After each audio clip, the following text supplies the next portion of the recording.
Hello everybody, welcome back. It is Friday, July 12th, 2024.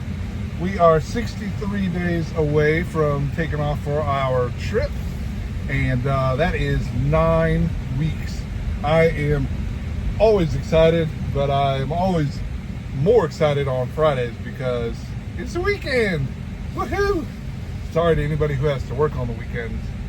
But yeah, so yesterday, if you watched the show, was our refeeding day. So I did a weigh-in this morning to see how that impacted our weight. Again, we normally score somewhere around 3 to 4 pounds increase after each refeeding day. This time was no different. Clocked in just a hair over 4 pounds at 4.2 pounds. But that is exactly where we expect it to be. So that is excellent. Everything is still on track there. We are currently in the midst of our next 90-hour fast. So that is excellent. This fast started at 8 p.m. yesterday. So we are at about 21 hours right now. I feel absolutely fantastic, aside from this cough still that won't go away. It's not related at all to the fasting. It's just like nasal drainage, all that crap. But yeah, I still feel absolutely great, and we are losing weight. So for those curious, because I know I was, my refeeding weight is lower than what my last refeeding weigh-in was. So yes, we are going down. We're going down still quite a bit. So we'll see where we're at the end of this 90-hour fast. This one's set to end on Monday. It'll end somewhere around, I think it's 2 o'clock in the afternoon. You can do the math on that. My app does the app for me. Around 2 o'clock in the afternoon, but I don't even get off work until 2:30. So I more than likely won't have anything to eat until around supper time. But I might eat some like beef jerky or something like that when I break my fast. If I do that, my refeeding window will be a little bit longer than the 4 hours that I try to shoot for, just because I like when it ends or when it begins at 8 p.m. for my new fasting, because that just makes it easier for time cycle stuff. If I ended at like 6 o'clock, then my next refeeding window starts at like noon, and then it throws off the rest of my schedule. So I might do a 6-hour refeed this coming time, but it all depends on how I'm feeling in the moment. Normally, when I'm at work, I am perfectly fine not breaking my fast.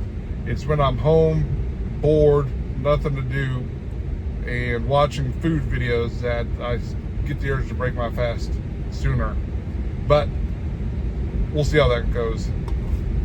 Other than that, if you guys ever have any questions about any of the topics I discuss, just leave me a comment and I can answer those in one of the next videos.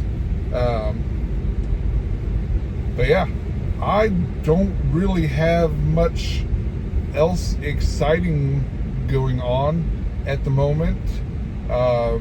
At least nothing that's worth sharing.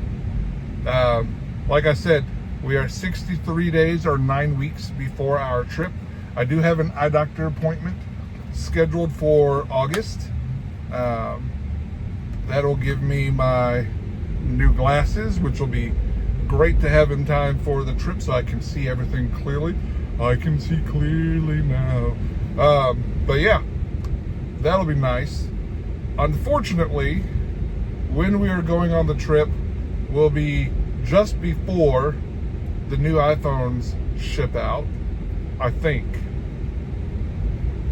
We might be gone on the trip when the new iPhones ship out, but I think they arrive the Friday after we get back. And I am always an early adopter of the new iPhones. So I will pre-order my iPhone, and if everything goes to plan, I will get it on the first day that they are available.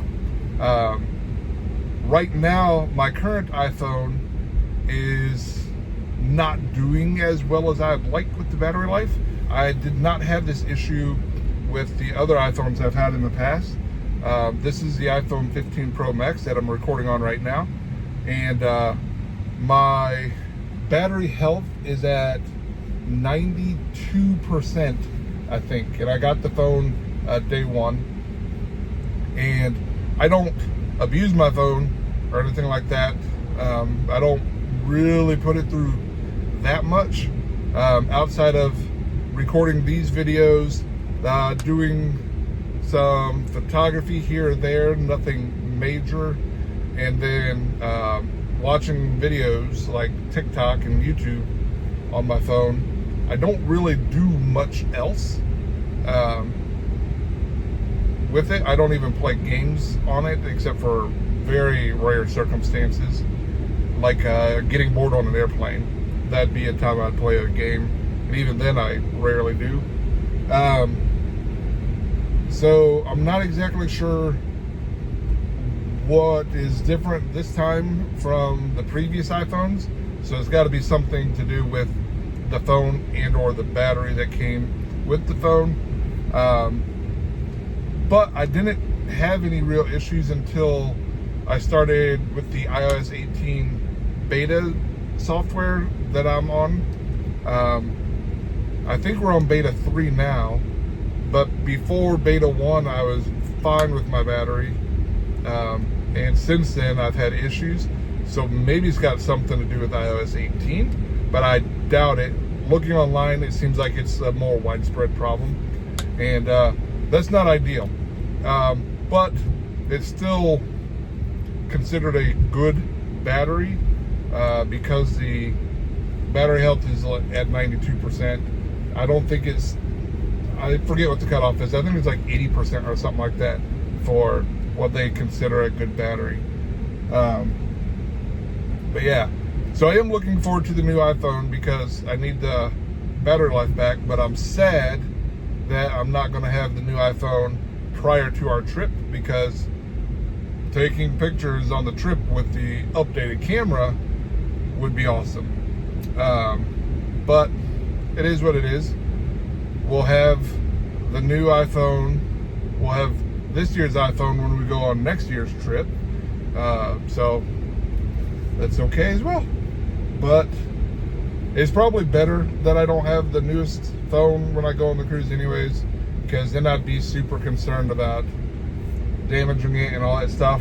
Though my phones, for the most part, stay absolutely pristine, because I take extremely good care of my phones, because they're expensive. Why would you not take care of your phones? I am not one to toss my phone around. I don't have a cracked screen or any of that crap. But yeah, so that's enough rambling for now. I'm going to go and let you go. Take care. Thanks for stopping by, and I'll see you tomorrow. Bye-bye.